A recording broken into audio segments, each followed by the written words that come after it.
안녕하세요. 달쌤의 달달한 수학지도법 달쌤 김지영입니다. 오늘 제가 두 번째 시간 준비한 주제는요, 바로 이겁니다. 등호. 등호의 의미를 제대로 알고 활용하는 방법에 대해서 말씀을 드릴 건데요. 등호는 어떻게 생겼나요? 이렇게 생겼습니다. 아이들은 같다는 것을 나타내주는 이 수학기호, 등호를요, 뭐라고 부르나요? 아이들은요, 이 녀석을 는이라고 부릅니다. 는이라고 부르는 이 등호는요, 초등 과정에서는 그렇게 중요하게 다루지 않습니다. 그렇지만 중학교에 가서 아이들이 방정식이라는 단원을 공부할 때요, 등호가 되게 중요한 거구나, 이걸 한번 느끼게 되고요. 고등학교에 올라가서 항등식이라는 단원을 배울 때가 되면 와, 수학에서 등호라는 게 정말 이렇게 중요하구나 하고 다시 한번 느끼게 됩니다. 교육 과정에서는요, 등호라는 것을요, 초등학교 저학년들도 정확하게 이해를 하고 그 이해를 바탕으로 해서 응용 문제에 활용할 수 있도록 지도해라, 이렇게 요구하고 있습니다. 교육 과정에서 강조한다고 제가 사실 이 강의를 마련한 것은 아닙니다. 제가 아이들을 가르치다 보니까 등호에 대해서 아이들이 놓치고 있는 게 많구나, 그래서 나중에 문제가 발생하는구나, 그걸 느낄 때가 굉장히 많았어요. 그래서 이번 시간에 등호의 의미를 정확하게 이해하고 그걸 어떻게 활용하면 되는지 아이들에게 등호를 바라보는 시각을 좀 새롭게 만들어 주셨으면 좋겠다 해서 마련한 시간입니다. 자, 그럼 본격적인 내용 시작하겠습니다. 제가 3가지 질문을 준비했는데요. 그 질문에 대답을 하시다 보면 어느새 자연스럽게 등호의 의미가 머릿속으로 쏙 들어오실 겁니다. 자, 첫 번째 질문은 이겁니다. 등호는 같다는 뜻이다. 맞나요? 맞습니다. 이건 너무 쉬운 질문이었죠. 등호는 같다는 뜻이 맞습니다. 2 더하기 8 계산한 값과 10이 같을 때 우리는 등호를 써서 이렇게 나타냅니다. 자, 등호의 왼쪽 부분을 우리는 좌변이라고 부르고요. 등호의 오른쪽 부분을 우변이라고 부릅니다. 그리고 양쪽을 합해서 뭐라고 부르느냐? 양변이라고 부릅니다. 등호라는 것은요, 양변의 값이 같을 때 쓸 수 있는 수학 기호입니다. 자, 두 번째 질문 볼까요? 등호는 계산하라는 의미이다. 아이들이 등호를 많이 보게 되는 상황, 이런 상황 있죠. 2 더하기 8은 네모. 그래서 아이들은요, 등호는 여기다가 계산해서 쓰라는 건가 보다, 이렇게 오해를 하기도 합니다. 그렇지만 아니에요. 등호는 계산하라는 의미가 아니라 등호는 그냥 같다는 의미입니다. 문제를 풀기 위해서 그냥 여기다가 계산해서 답을 쓰는 것 뿐입니다. 그러니까 당연히 계산하라는 의미 아니다. 그냥 같다는 뜻이다. 세 번째 질문입니다. 등호는 문제의 답이라는 뜻이다. 이거 맞나요? 아이들은 종종 오해합니다. 문제의 답 아닙니다. 등호는 그냥 같다는 뜻이에요. 등호는 같다는 것을 나타내주는 수학 기호입니다. 자, 아이들은 등호를 종종 잘못 사용합니다.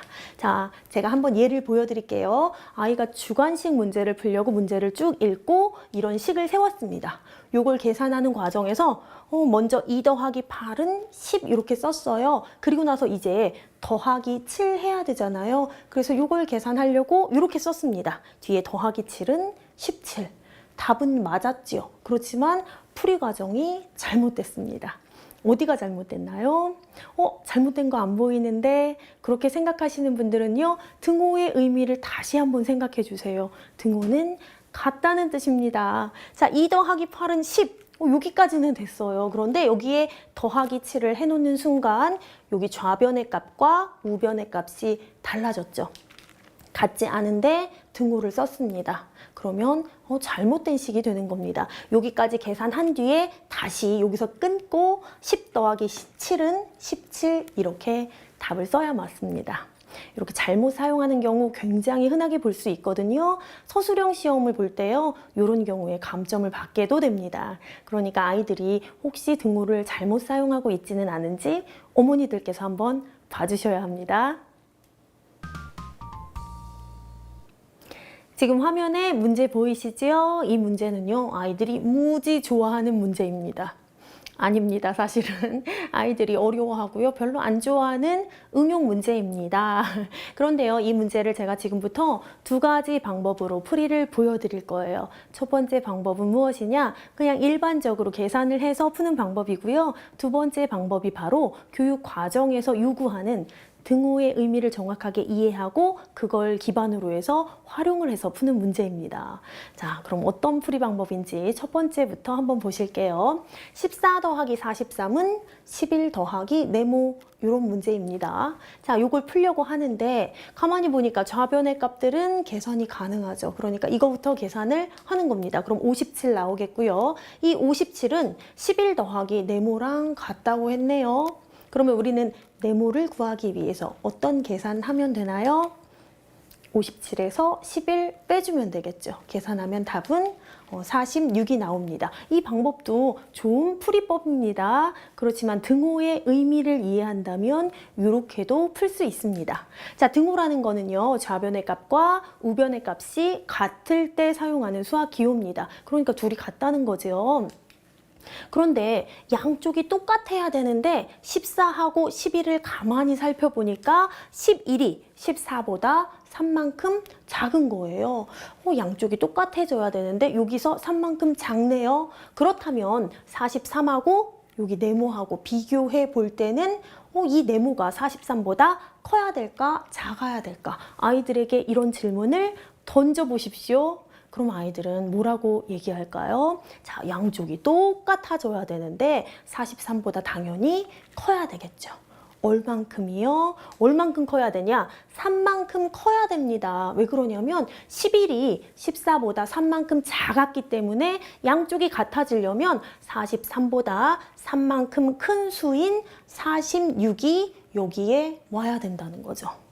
자, 등호의 의미를 생각하면 이렇게 양쪽에 있는 수들의 관계를 이용해서 이 문제를 풀 수도 있거든요. 그리고 이런 시각은요, 단순히 계산을 해서 푸는 것보다 아이들에게 훨씬 더 많은 것을 가르쳐 줍니다. 나중에 분수, 소수에 대한 응용 문제를 풀 때도 그렇고요. 중등, 고등 과정에서의 문자를 사용한 식을 바라볼 때도 큰 도움이 됩니다.